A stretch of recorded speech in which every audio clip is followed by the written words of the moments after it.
Kıyagan karata, haytağa vaat mingin, karalasın dungat mingin, tanrıcarla şimdiğin, tüpüğü yok aydalar, canına canlanğın çaylangan, altınlaydır çok oldu. 2013 жылдын 4 декабрында Манас, Семетей, Сейтек эпикалык мичилтиги Баку шаарында өткөн материалдык эмес маданий мурастарды коргоо боюнча Өкмөттөр аралык комитеттин 8-сессиясынын чечими менен ЮНЕСКОнун адамзат маданиятынын материалдык эмес маданий мурастарынын репрезентативдүү тизмесине кирген.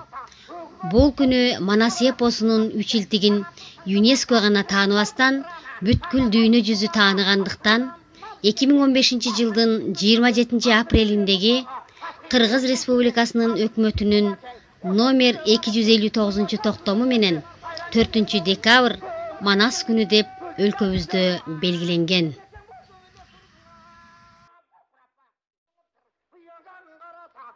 Манас миңдеген жылдарга саймаланып калган кыргыз жаны.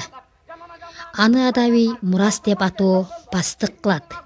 Манас улуу нарк, улуу педагогика, улуу эрдик, улуу сулуулук, ыйман, ызат, сүйүү, сөз, улуу тарых, улуу намыс, улуу жол, мектеп, улуу ыр, улуу толгоо. Алтындай сөздү куюлткан, ай көлдү айтып туюнткан, шекердей сөзүн куюлткан, шерлерди айтып туюнткан, элирип айтып киргенде табиятты кугулткан, обондон жамгыр куюлткан, күн түндөп айтып Манасты, айранда элди уюткан. Манасчылар жөнүндө сөз кылмакчыбыз. Улуу манасчы Саякбай Караба уулу өзүнүн кантип Манас айтып калуусу тууралуу мындай дейт. Орто токойдо жарамазан айтып жүрүп, Саякбай жалгыз үйгө бет алат. Тар капчыгайдан өтүп келе жатканда кулак жарган окмуш дуудай чаңырык чыгат. Саякбай коркконунан атынын оозун кое берет.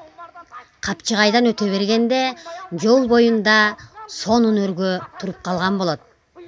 Ашкере сулуу айым алдынан чыгат. Аттан түшүп, даам татып кет деп кыйкырат. Ал аң таң болгон Саякбай атын мамыга байлап коюп, сулуу ачкан эшиктен кирсе үйдө эч ким жок. Дасторкон жайнаган дүйүм тамак. Уялба жигит. Табактагылардын ар биринен тат, дейт. Жыртык жаргак шымынан кысынып, эптеп-септеп, кымыранып, кымтынып атып, даамдардан ооз тиет да туруп кетмекчи болот. Ай жигит, неге шашасың? Тамактан жеп кет, дейт. Баягы сулуу айым. Саякбай болбой сыртка чыкса, дүбүрөгөн эле атчан жоокерлер.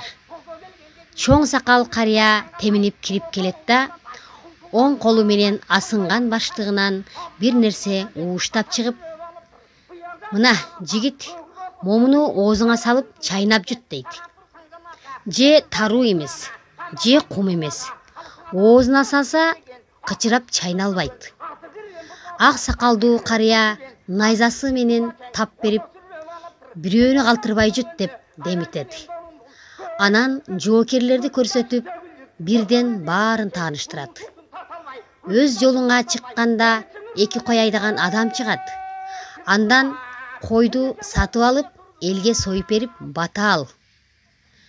Мына, бул көргөндөрүңдү айтып жүр деп ураан чакырып жөнөп калат. Жер дүңгүрөп, чаң асманга көтөрүлөт. Чаң тарап кеткенден кийин караса, баягы ак өргө жок. Саякбай бир таштын түбүндө олтурат. Аябай аң-таң болуп, бир чети толкунданып үйүнө баратса, алдынан чын эле эки кой айдаган киши кездешет.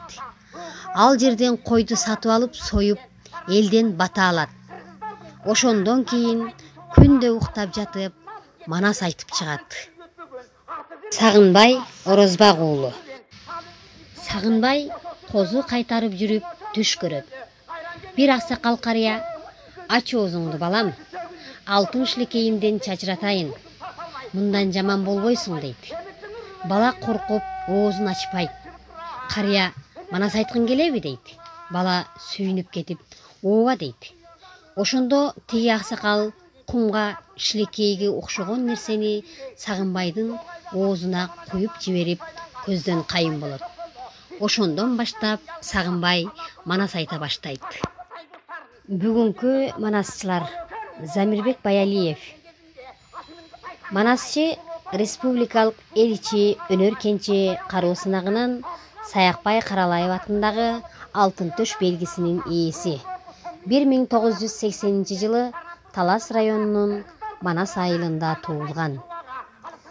Ал минтип түш көргөндөн улам манас айтып калганым дейт. 15 жашынан баштап түшүнө манас баштаган баатырлар кирет. Алгачкы көргөн түшүн сезиминин тереңинде, жүрөгүнүн түпкүрүндө сыр болуп жашашын каалайт. Андан кийин көп эле түш көрөт.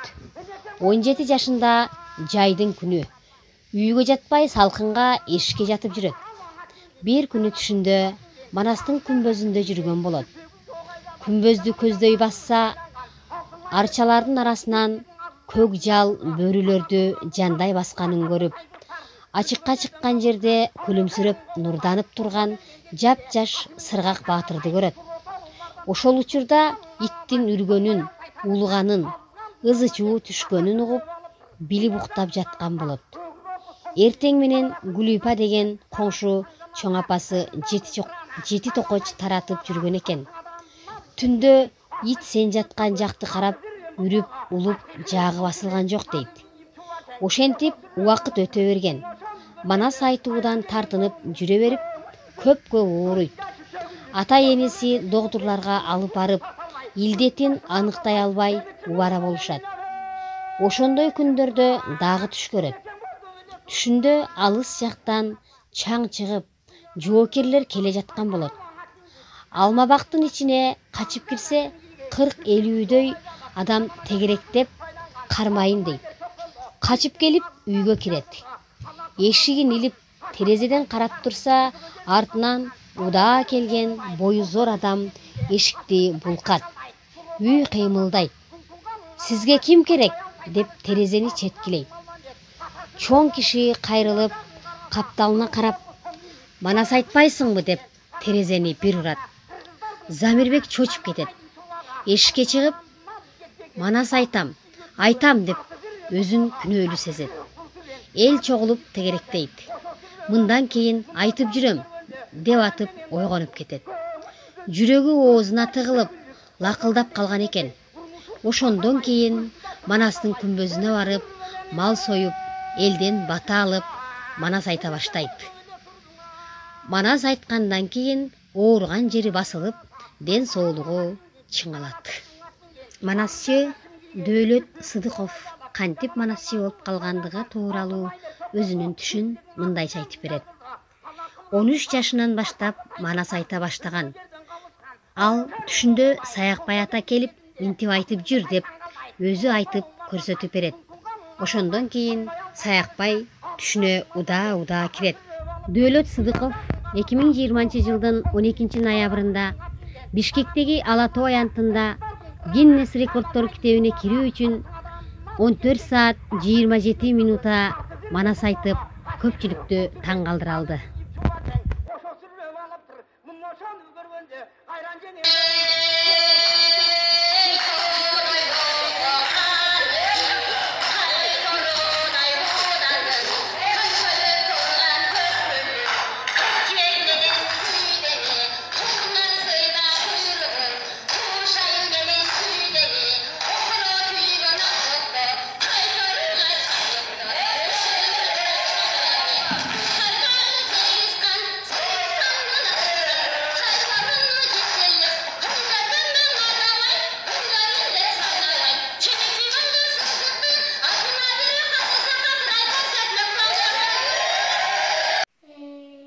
Kalmaktardın çoğunluğu karıgat, ombor, Saralanın üstünün Almanbetke jeterде kıydыра tağarabay, kılça janın ayabay, kara kalpak kırgağı, kablanmana sırgağı, kaptalınan kalçanı, tomolotu ötürdü, жалсатпас жаман жолго түшкөндө, арам өргөр көк чебич, өндүрүлүп өткөнү, башында болуп туулган, учуп жерге түшкөн туулгасын, элип жерден алганча, башына кие салганча, тиктегенден тартпаган, көздөгүндөн кайтпаган, кара жуюлуу шыпшайда мергендиги ашынып, бет алдында соңгоко калган экен жашынып, өйдөлөсү өзү деп, төмөндөсү көзү деп, тиктеп туруп бир койду, Мисырга аттап бик түшкөндө тик түштү, адап айткан ал кетти, чигиден кара кан кетти, 21-де сырактын отунугу жаш кетти. Манас болуптур, Манас атка конуптур, Манастын уулу себеттей, башында кубуз тебеттей, он тарамны караса, кылыч кармап алыптыр, сол тарамны караса, найза илип алыптыр, бычак менен чапса да, бычак тийбей калыптыр, найза менен сайса да, найза тийбей калыптыр, тоолой кара ташты бир уса, эке бөлүп каптыр, Yoldan karata, haytara vaŋat deyip, taralasın duŋat mingen, Tanrıcar kaşım giyge, tüpüğü yok ayzalap, canına canlan kılıç paylangan, altın aydır çok bol bu, peşindeki azızgan